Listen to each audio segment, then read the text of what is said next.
Today we're looking at some of the biggest winners of the most seen characters in Deadlock right now, and one secret broken character I highly recommend picking up. My name is Duck Films, the current team analyst for Rose Syndicate, and if you're trying to figure out who exactly to play or looking to avoid, then I highly recommend checking this video out. If you're new here, I make a whole bunch of educational Deadlock videos, so if you need some help with Deadlock, definitely check out the channel. And if you're looking for some coaching, definitely check out my Discord. Now, one of the biggest winners still has to be a character that has been slightly nerfed recently, and that character has to be McGinnis. Now, before you type in the comments saying McGinnis is dead and this and that, just let me put it into some perspective. Now, yes, McGinnis's bullet damage, base, and growth values were reduced by 5%, meaning she got a 5% nerf to her gun. She also got some changes to her spirit resist per boon and her medicinal spectre. But that's not entirely what makes the character extremely strong. Even with those slight changes or nerfs, if you want to consider them that, her mini turrets no longer shoots heroes on ziplines, so you can't get hyperlined by the turrets. That's a plus for everybody in the game. But the one big thing is that the minute turret's health was increased from 90 plus 7.8 per boon to 100 plus 9 per boon, which is a massive difference. Although in theory, she's no longer going to be pumping as much damage as she was doing with her gun originally, she is still going to be doing a ton of gun damage, and you could pivot more into a spirit build or a turret build to get the full effect of that extra health of turrets. Now, one of the reasons why this character is so strong is because she is a lane winner. She can easily shred and cut the wave of the enemy team, and she can easily get the enemy's guardians. And because the game is in a super, in quotations, tempo or snowball meta, she allows characters to pivot around the map more frequently because there's no longer that lane pressure of a guardian or of a walker. The idea is, the McGinnis in the beginning of the laning stage, you get the guardian extremely quickly. From there, you pivot the McGinnis to another lane to get that guardian as well, so now you're up 2 guardians.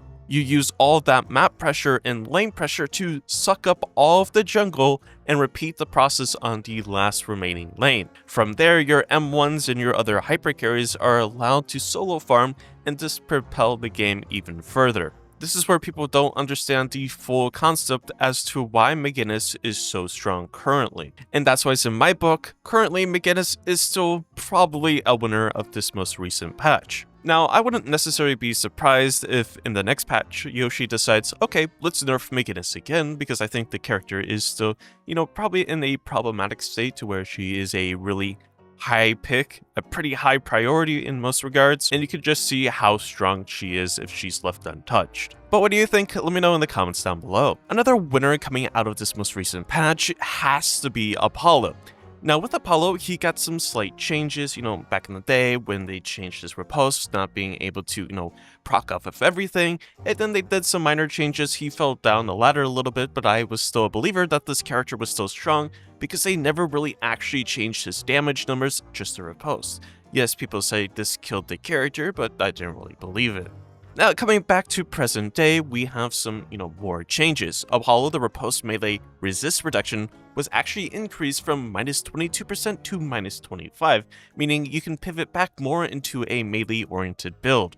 You also have the riposte tier 2 change from a -30% melee resist to -25 melee resist and a +4 second stun duration, meaning that initial stun change they did a couple patches ago, where the tier 3 no longer did the 1.6, is now kind of reverted in a sense to where it's still at that, annoying spot. Then you have that riposte tier 3 increase from 60% lifesteal for 7 seconds to now 75% lifesteal for 13 seconds, which is an incredible increase in for a incredible duration as well. Another big thing with Apollo was that they fixed Italilo's Sun being cancelled with movement abilities, which allows him to get his ult out more consistently and constantly. But why is he such a big winner in my regard? Well, it's mainly because of the current meta. Like I previously stated, it's kind of a snowball or tempo meta where you're using kills and that advantage to pressure walkers, pressure objectives, guardians, mid-boss, taking the enemy's jungle, all of those extra resources because of all of the high kill pressure. And again, Apollo is one of those characters that enables all of this. He can use his ult to get early kills in the laning phase, he uses those kills to buy certain items that allows him to rotate around the map more quickly, and allow him to get even more kills, feed his side laners, and much more. The reason why he's risen in my ranks is because of some of these small minor nerfs to a character like Billy, and Torman allows Apollo to shine a lot more frequently. especially against a character like Lash, where he can use his riposte and cancel his ultimate and completely shut down a full engage from the enemy team by doing that one minor mechanic.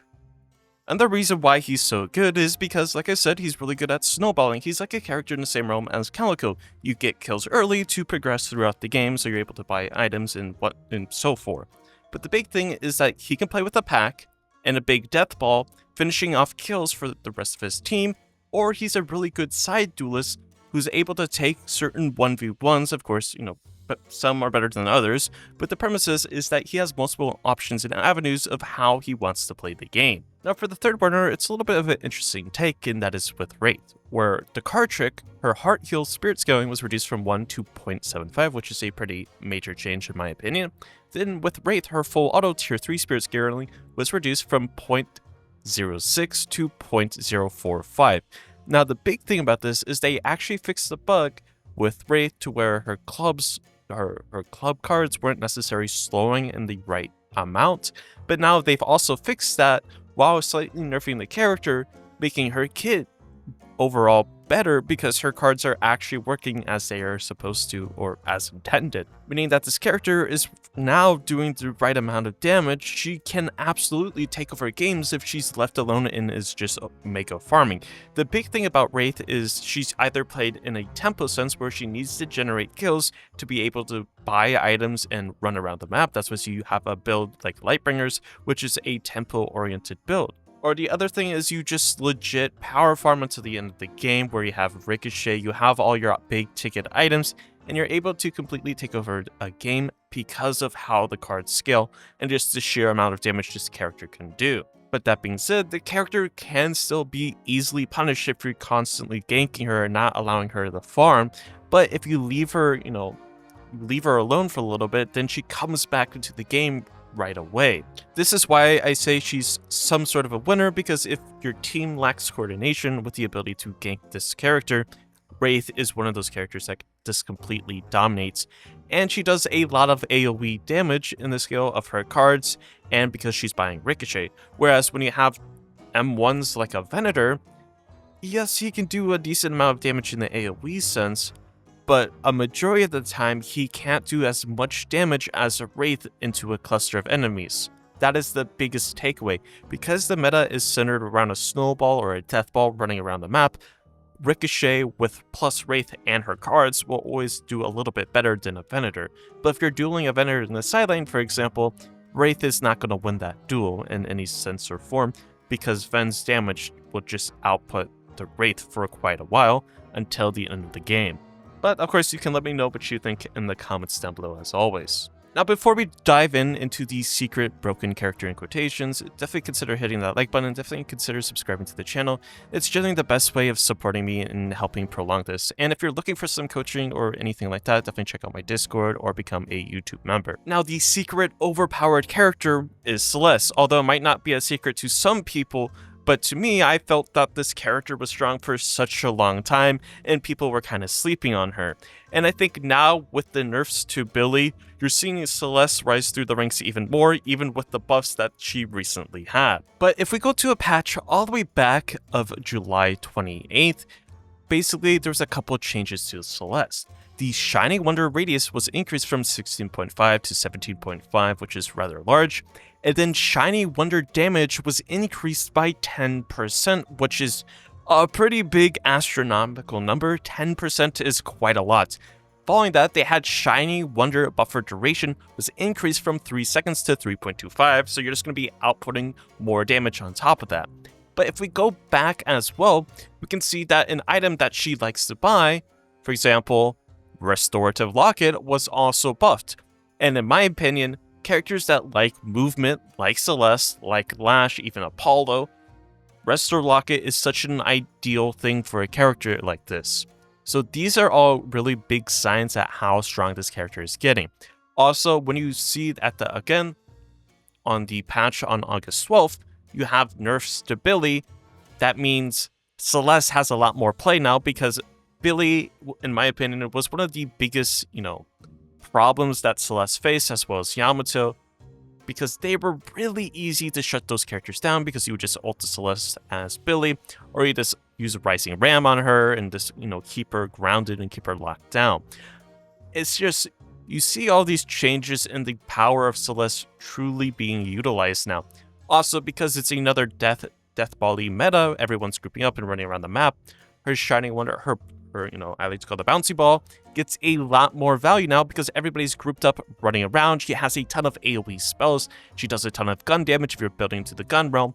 And she just has all of these options and utility that she can completely dominate games. This is why you're seeing a character like Celeste get so much value now, because of all these small minor changes people are finally starting to pick up on. I think another reason why she's so strong is because, mainly in my opinion, one of her biggest counters was Yamato with the grapples. And because grapples were slightly nerfed, I'm not saying 100% nerfed, slightly nerfed to where you need recharging rush now, so you can debate if it was a nerf.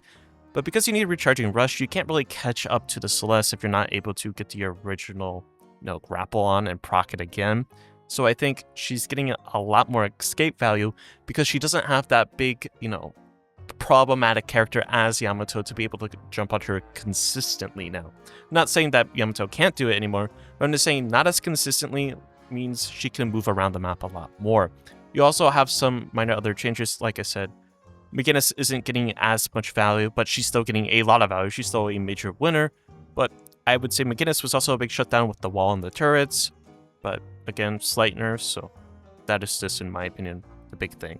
Now, in terms of some honorable mentions, I do want to clarify that my previous biggest winners video was way before they added the 2 separate modes of ranked and you're being able to change characters. But I think now, with the new addition to where you can change characters, I think a character like Sinclair is a major winner because you're able to see who you're playing against and swap into a Sinclair and actually get a lot of value.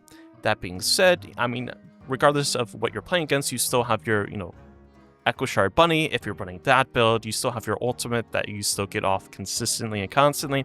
So you have all these small little factors that make Sinclair just a whole lot better, and I think people need to start utilizing this character a lot more. He's a very cool character, a very cool concept. He's a little bit tricky to use and understand. I certainly completely suck at that character, but still really cool to understand. Now, another honorable mention or a high priority character has to be Bebop. I think Bebop is a fantastic pick character. The only small caveat with this character to why I say he's honorable and, pretty high regarded is that if you land the hook, you are the most impactful and most useful character in the entirety of the entire game. That is a fact. However, if you miss the hook, your character basically does nothing. I'm not saying you don't do damage or anything, it's just the whole value of the character's kit to be able to get a pick is just completely diminished and is completely pointless. That's why, in theory, if you put it to the same regard of a Paradox or a Holiday, Paradox and Holiday get a lot more pick value because Swap is relatively easy to hit, and Lasso is also relatively easy to hit because if you hit them with a barrel, they're slowed, and whatever. The big thing is, if you miss the hook on Bebop, you don't really have that range opportunity to really shoot them with your gun or, use any of your other abilities in quotations, is because you need them within melee range to be able to put a bomb and knock them up. This is where the value of this character is really tricky to understand, because if he doesn't hit that hook, it's just really hard to do anything. Some more honorable mentions are a character like Billy. I think Billy is still a super high priority character. I still think he's insanely strong and insanely good in terms of just being a frontline menace. Especially with this most recent change to where they changed his Rising Ram affecting the max health. This allows him to be a lot more tankier in some regards. This allows him to be a lot more consistent in frontline, which is a little bit of an interesting change because he's just super tanky now, which is like the off-put, I would say. Some other things like Lash, although he was slightly nerfed, it wasn't really that big of a change because when you actually read the change, when you look at it, it actually says Lash. It says, oh my god, I'm a chud. It says fall off range was reduced from 20 meters to 58 to 18 meters to 54. So in the laning phase, his gun's going to be doing a little bit less damage. That's for certain, and that is a fact. However, if you just buy Sharpshooter, that change is essentially just gone. So if you rush an item like Sharpshooter, that small minor change isn't that big of a deal. So I still think he's pretty much relatively the same spot. Maybe instead of being like first pick, he might be a second pick in some regard if you're looking at a comp standpoint. Some other characters to also mention is, I think a character like Viscous is still in a relatively good spot. Pocket, of course, this is still a really good spot if you're maxing Barrage or Cape, whatever the case may be. Mirage is still really, really good. They didn't really change anything at all. Some minor changes to his Scarab the last patch, but nothing crazy. Geist is still in a pretty good spot. And I think Moen Krill has definitely risen as well because how consistent and annoying he can be now with using active items, which is pretty impactful.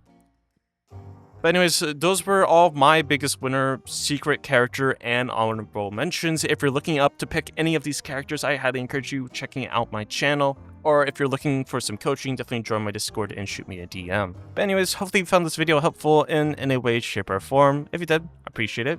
And make sure to drop a like and of course subscribe to the channel. This has been Duck Films, and I hope you have a great day.